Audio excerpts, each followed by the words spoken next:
अस्सलाम वालेकुम। I am doctor Mujahid Farooq, your sex therapist at men's care clinics. तो आज का सवाल है कि तांत्रिक सेक्स क्या होता है? देखिए, तांत्रिक सेक्स जो है बेसिकली इसका ओरिजिन जो है वो इंडिया से ओरिजिनेट है और इसकी रूट्स जो हैं वो कामा सूत्रा से जाके मिलती हैं। ठीक है? अब उसमें डिफरेंट वेज़ ऑफ मेडिटेशन होते हैं।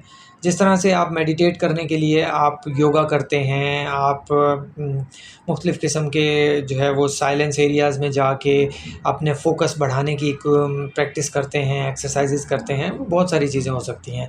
इसी तरह से सेक्स के लिए भी वो इसको जो है वो आपके आप यूँ कह लीजिए कि आपकी अपनी सोल के साथ कनेक्ट करने की कोशिश करते हैं और उसके लिए फिर वो तरीक़ेकार जो हम आम ज़ुबान में कहें तो कामा सूत्रा में जो बताए जा रहे होते हैं, तो वो सारी चीज़ें वो तांत्रिक सेक्स कहलाती हैं, जिसमें सेक्स एक फ़िज़िकल एक्टिविटी नहीं होता। ये एक इमोशनल अटैचमेंट, आपकी इमोशनल ग्रोथ होती है, आपके अपने पार्टनर के साथ उन लम्हात को फ़ील करने की एक जो कोशिश होती है, ये उसको कहा जा सकता है। तो मेरे इनके मुताबिक इसकी यही डेफ़िनेशन है।